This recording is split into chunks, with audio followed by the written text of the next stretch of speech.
ஆசிரியர் தகுதி தேர்வுக்கு தயாராகிக் கொண்டிருக்கிற அனைத்து தோழர்களுக்கும் வணக்கங்களும், வாழ்த்துக்களும். எலக்ஷன முன்னிட்டு நம்ம படிப்புக்கு கொடுத்த ஓய்வுன்றது தற்காலிகமானது. இப்ப மீண்டும் நம்ம படிக்க ஆரம்பிக்க வேண்டிய கட்டாயத்துல இருக்கிறோம். நம்ம பேப்பர் 2 சைக்காலஜில முதல் அலக போன வீடியோவுல பார்த்தோம். அதனுடைய தொடர்ச்சியா இந்த வீடியோவுல 2ஆம் அலகு மனித வளர்ச்சியும் முன்னேற்றமும் இந்த பாடத்த தான் நம்ம இந்த வீடியோவுல பார்க்க போறோம். வீடியோக்குள்ள போறதுக்கு முன்னால நம்ம சேனல் அறிவுமதி அகாடமி இன்னும் சப்ஸ்கிரைப் செய்யாதவர்கள் சப்ஸ்கிரைப் செய்து கொள்ளுமாறு பணிவுடன் கேட்டுக்கிறேன். போன பாடத்துல நம்ம பார்த்த விஷயங்கள் உளவியல்னா என்ன? உளவியலின் பிரிவுகள் என்னென்ன? கல்வி உளவியல்னா என்ன? கல்வி உளவியலோட முக்கியத்துவம் என்ன? அப்புறம் உளவியலுக்கு வித்திட்ட உளவியல் அறிஞர்கள் யார் யாரு? அவங்க இயங்கிய தளங்கள் என்னென்ன? அப்படின்றதெல்லாம் நம்ம போன வீடியோவுல பார்த்தோம். அந்த வீடியோவுல நிறைய உளவியல் அறிஞர்கள் பேரு இடம்பெற்றிருந்ததால, நம்ம படிக்கிறதுக்கும் ரொம்ப கடினமா இருந்தது. ஆனா இந்த வீடியோ அந்த மாரி இல்லைங்க. ரொம்ப ரொம்ப ஜாலியான, இன்ட்ரஸ்டிங்கான டாபிக் தான் இந்த டாபிக்கு. அதனால இது ஏதோ எக்ஸாமுக்கு மட்டும் இல்லாம, நம்ம பயாலஜி நம்ம உடல்ல இருக்கிற விஷயங்கள தான் நம்ம தெரிஞ்சுக்க போறோம். அதனால ஸ்ட்ரெஸ் எல்லாம் ஒதுக்கி வச்சுட்டு, ஜாலியா ஒரு விஷயத்த நம்ம தெரிஞ்சுக்க போறோம் அப்படின்ற ஒரு எண்ணத்தோட நம்ம வீடியோவுல பயணிக்கலாம். தலைப்பு மனித வளர்ச்சியும் முன்னேற்றமும். மரபு மற்றும் சூழ்நிலை. மரபுனா என்ன? நான் ஒரு ஊருக்கு போயிருந்தேன். அந்த ஊர்ல பார்த்தா ஒரு முருங்க மரம் இருந்ததுங்க. அந்த முருங்க மரத்துல காய்ங்க பார்த்தா நல்லா 1 மீட்டர் நீளத்துக்கு கிட்டத்தட்ட 3 அடி அளவுல நீட்டு முருங்கைக்காயா இருந்தது. நான் என்ன பண்ணேன், அதுல ஏற்கனவே முத்துன ஒரு முருங்காயில இருந்து சில விதைகள எடுத்துன்னு வந்து எங்க வீட்ல அத விதைச்சு, அத வளர செஞ்சேன். இப்போ பார்த்தீங்கன்னா, அந்த மரம் உயரமாயி, அதுவும் பார்த்தீங்கன்னா, அதே போல நீளமா முருங்கா வச்சிருக்குங்க. இதுல என்னய்யா சந்தேகம் உனக்கு? நீட்டான முருங்காயோட விதை நீட்டான முருங்காய தான் தரும் அப்படின்னு சொல்றீங்க. இதுக்கு பேர் தாங்க மரபுன்றது. தாய போல பிள்ளை, நூல போல சேலைன்னு அந்த காலத்துல இருந்தே சொல்லாடல் இருக்கு. அதாவது நம்ம யாருன்றத நம்முடைய பெற்றோர்கள் தான் முடிவு பண்றாங்க. எல்லாம் சொல்லுவான், கடவுள் தான் நம்மள படைச்சாரு அப்படிம்பான். கடவுள் படைச்சிருக்கலாம். நான் உங்க நம்பிக்கைக்குள்ள தலையிடல. ஆனா, கடவுள் நேரடியா படைக்கல.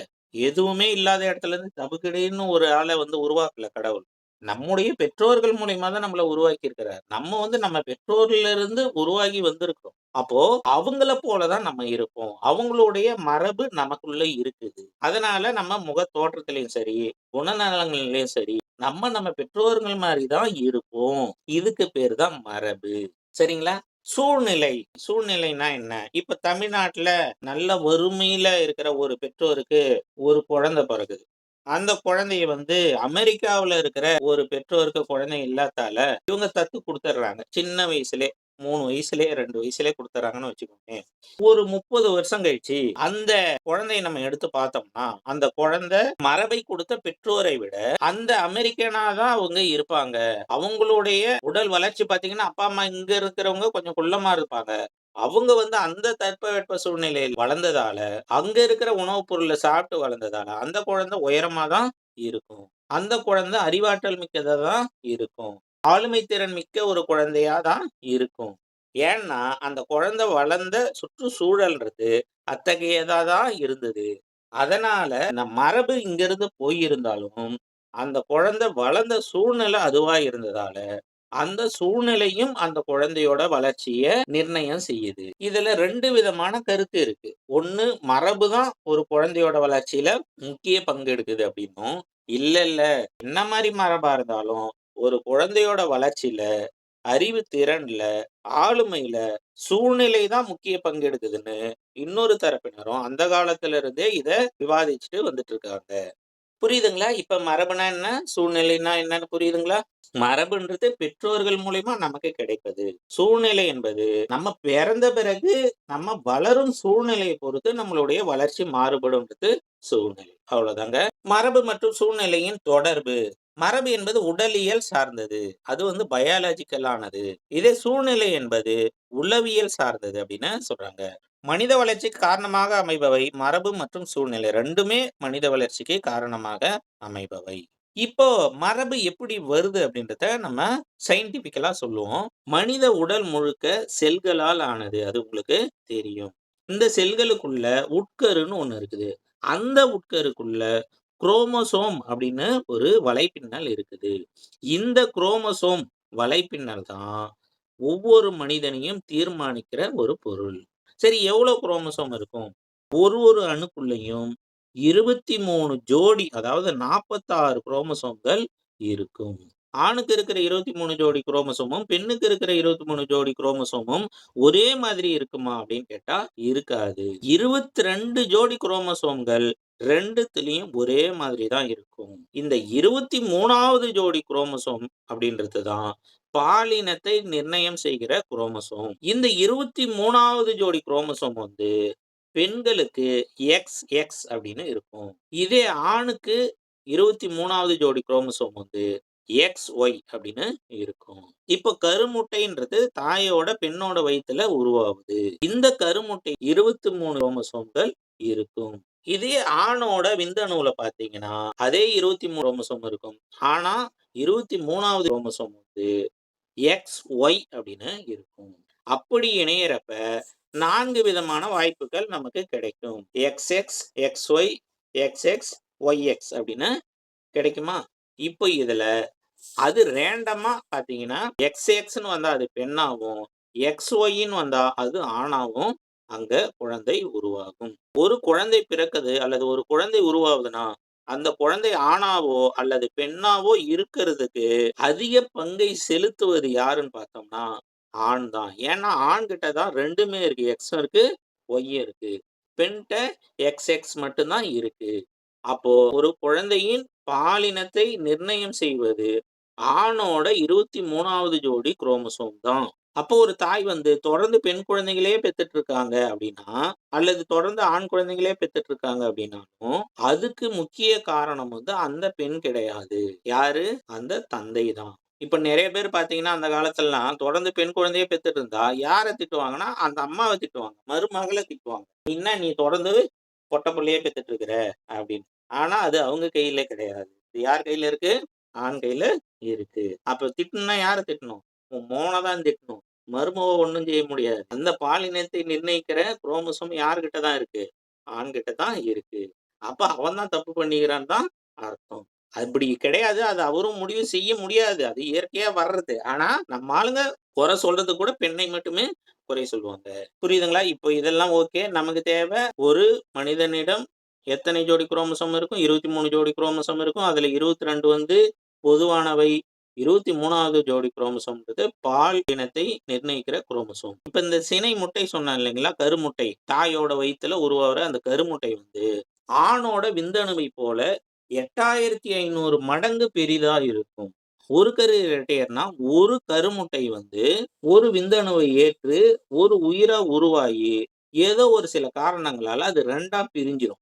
பிரியறப்ப ஒரே உயிர் தான். ஒரே ஆணோட விந்தணுவும், ஒரே பெண்ணோட அண்ட அணுவோட சேர்ந்து உருவாகுற ஒரே உயிர் வந்து 2ஆ பிரிஞ்சிருங்க. 2ஆ பிரிஞ்சுதுன்னா, அப்போ ஒரே கருவாகி ஆனா 2ஆ பிரிஞ்சிருக்குது. அததான் நம்ம என்ன சொல்றோம்? ஒரு கரு இரட்டையர் அப்படின்னு சொல்றோம். 2 கரு இரட்டையர்னா 2 உயிர் உருவாகும். இத நம்ம என்னான்னு சொல்றோம்? இரு கரு இரட்டையர் அப்படின்னு சொல்றோம். ஒரு கரு இரட்டையருக்கும், இரு கரு இரட்டையருக்கும் என்ன வித்தியாசம்னா, ஒரே அண்டணுவுல ஒரே ஒரு விந்தணு போய் சேரும்போது, அந்த 23வது ஜோடி குரோமோசோம் வந்து இயற்கையா அது எப்படி இருக்குதோ, அந்த மாரி சேர்ந்து ஒரு ஆணாவோ அல்லது ஒரு பெண்ணாவோ அது உருவாயிடும். அதன் பிறகு அது பிரியறதால, இந்த உருவாகுற 2 குழந்தையுமே ஒரே பாலினத்தை கொண்டிருக்கும். அப்பியரன்ஸ் கூட பார்த்தீங்கன்னா, அப்படியே சேமா இருப்பாங்க. பார்க்கறதுக்கு ஒரே போல இருப்பாங்க. இது வந்து ஒரு கரு இரட்டையர். இரு கரு இரட்டையர்ல அப்படி கிடையாது. ஏன்னா 2 விந்தணுக்கள் 2 கருக்கள் உருவாகும். அப்போ அத நம்ம என்ன சொல்றோம்? இருக்கரு இரட்டையர்ன்றோம். அப்போ 2 விந்தணு போய் சேர்றதால, 2 கருக்கள் உருவாவறதால, ஒரு கரு ஆணாவோ, ஒரு கரு பெண்ணாவோ இருக்கலாம். அப்ப 2ம் சேமாவும் இருக்கலாம், இல்ல மாறியும் இருக்கலாம். புரியுதுங்களா? அது 2ம் வெவ்வேறு கருக்கள். அப்போ அது வந்து அ இரு கரு இரட்டையர் அப்படின்னு நம்ம சொல்றோம். ஒரு கரு இரட்டையர்ல பார்த்தீங்கன்னா, இவங்களுடைய மரபு வந்து கிட்டத்தட்ட சேமா தானே இருக்கணும். ஒரே உயிர் 2ஆ பிரிஞ்சு இருக்குது அவ்வளோதான். இல்லையா? அப்போ அவங்களுக்குள்ள அந்த மரபு பார்த்தீங்கன்னா, 90% சேமா இருக்கும் அப்படின்னு சொல்றாங்க. இது இருக்கரு இரட்டையரா இருந்தாலும் சரி, இருக்கரு இரட்டையர்னா கிட்டத்தட்ட அண்ணன் தம்பி மாரி தான். இருக்கரு இரட்டையரா இருந்தாலும் சரி, அல்லது அண்ணன் தம்பிங்களுக்குள்ள இருந்தாலும் சரி, அல்லது பெற்றோர் பிள்ளைங்களுக்குள்ள இருந்தாலும் சரி, மரபணுக்கள் எவ்வளோ பெர்சன்ட் வந்து சேமா இருக்கும் அப்படின்னா 50% சேமா இருக்கும். ஒரு தாய்க்கும் அவங்களுடைய பிள்ளைகளுக்கும், அல்லது ஒரு தந்தைக்கும் அவங்களுடைய பிள்ளைகளுக்கும், அல்லது ஒரு அண்ணனுக்கும் அவங்களுடைய சகோதரர்கள், சகோதரிகளுக்கும். புரியுதுங்களா? இவங்க எல்லாருக்கும் இடையில எந்த அளவுக்கு மரபணுக்கள் சேமா இருக்கும்னா, 50% மரபு சேமா இருக்கும். இதே எங்க சித்தப்பா இருக்கிறாரு. அவருக்கும் எனக்கும் பார்த்தீங்கன்னா, எந்த அளவுக்கு மரபணுக்கள் சேமா இருக்கும் அப்டின்னா, இப்போ ஒரு இது எக்ஸ்ட்ரா அம்மா வந்து எக்ஸ்ட்ரா சேர்ந்திருக்கிறாங்க இல்லையா? அப்போ 25% வந்து எனக்கும் எங்க சித்தப்பாவுக்கும் மரபணுக்கள் இருக்கும். அல்லது எனக்கும் எங்க மாமாவுக்கும் மரபணுக்கள் சேமா இருக்கும். இதே எங்க மாமா பையனுக்கும் எனக்கும் எந்த அளவுக்கு மரபணுக்கள் சேமா இருக்கும்னா, அதுல ஒரு எக்ஸ்ட்ரா எங்க மாமி வந்து சேர்ந்துடுறாங்க இல்லைங்களா? அப்போ அங்க ஒரு பாதி போயிடும். அப்போ வந்து பார்த்தீங்கன்னா, 12.5% எங்க மாமா பையனுக்கும் எனக்கும் மரபணுக்கள் இருக்கும். அல்லது எங்க சித்தப்பா பையனுக்கும் எனக்கும் மரபணுக்கள் இருக்கும் சேமா. அதேபோல தாத்தா, பாட்டி, பேர பிள்ளைகளுக்கு எவ்வளோ மரபணுக்கள் சேமா இருக்குன்னா, அதுவும் 25% மரபணுக்கள் சேமா இருக்கும். அடுத்து காளிகா குடும்ப ஆய்வு. காட்டாடு என்பவர் இவ்வாய்வை மேற்கொண்டார். காளிகாக் எனும் ராணுவ வீரரைக் கொண்டு இவ்வாய்வு மேற்கொள்ளப்பட்டது. அந்த காளிகாக் அப்படின்றவருக்கு வந்து 2 மனைவிகள் இருக்கிறாங்க. ஒரு மனைவி வந்து மன வளர்ச்சி குன்றிய ஒரு மனைவி. இன்னொரு மனைவி வந்து ஒரு சாதாரண அறிவாற்றலுடைய ஒரு மனைவி.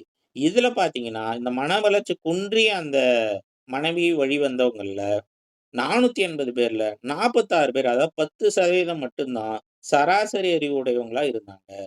மீதி 90% அப்ப என்னவா இருந்திருப்பாங்க?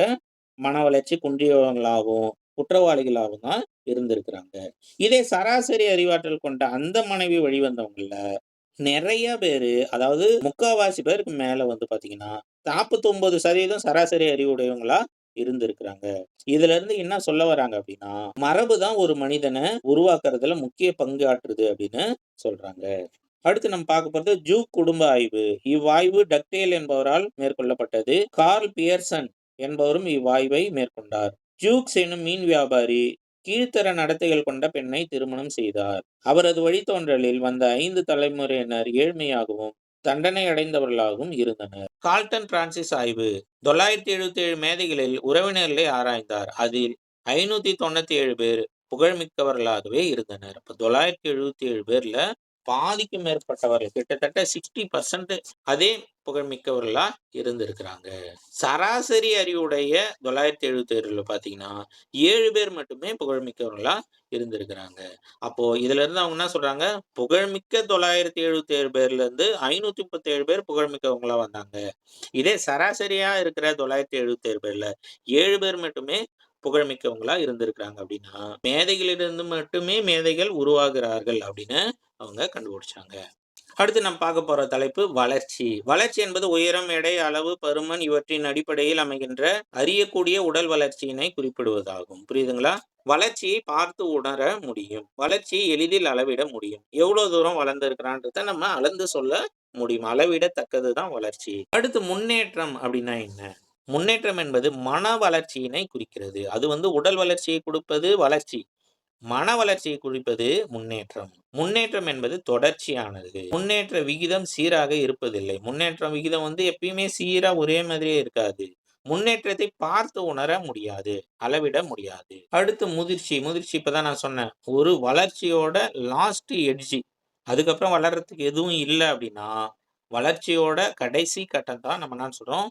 முதிர்ச்சி அப்படின்னு சொல்றோம். அடுத்து வளர்ச்சி, முன்னேற்றம் ஆகியவற்றின் பல்வேறு அம்சங்கள். உடல் வளர்ச்சி, மன வளர்ச்சி, மனவெழுச்சி வளர்ச்சி, சமூக வளர்ச்சி, ஒழுக்க வளர்ச்சி ஆகிய 5 வகையாக வளர்ச்சி, முன்னேற்றம் ஆகியவற்றை நம்ம பிரிக்கிறோம். உடல் வளர்ச்சின்னா உங்களுக்கு தெரியும். நம்ம உடல் உறுப்புகள் வளர்வது, எலும்புகள், தசைகள், தோல், உயரம், எடை அதெல்லாம் நம்ம என்ன சொல்றோம்? உடல் வளர்ச்சி அப்படின்னோம். பிசிக்கல் அப்படின்னு சொல்றோம். அடுத்து மன வளர்ச்சி அல்லது அறிதிறன் வளர்ச்சி அப்படின்னா என்ன? கற்பனை செய்தல், சிந்தித்தல், ஆய்ந்தறிதல், புலன்காட்சி, நினைவில் இருத்தல், வேறுபடுத்துதல், பொதுமைப்படுத்துதல், தொடர்புபடுத்துதல் ஆகியவற்றில் ஏற்படும் மேம்பாடுகளையும், அதனால் விளையும் பொருளறிவு பெருக்கத்தையும் குறிக்கிறது. அடுத்து மனவெழுச்சி வளர்ச்சி அப்படின்னா என்ன? நம்ம கோவப்படுவோம், மகிழ்ச்சியா இருப்போம், துக்கப்படுவோம், அன்பு காட்டுவோம். இந்த மாரி உணர்வுகள் இருக்குல்ல, உணர்ச்சிகள். இத தான் நம்ம என்ன சொல்றோம்? மனவெழுச்சி அப்படின்றோம். இது மனவெழுச்சி வளர்ச்சி அப்படின்னு சொல்றோம். சமூக வளர்ச்சி அப்படின்னா என்ன?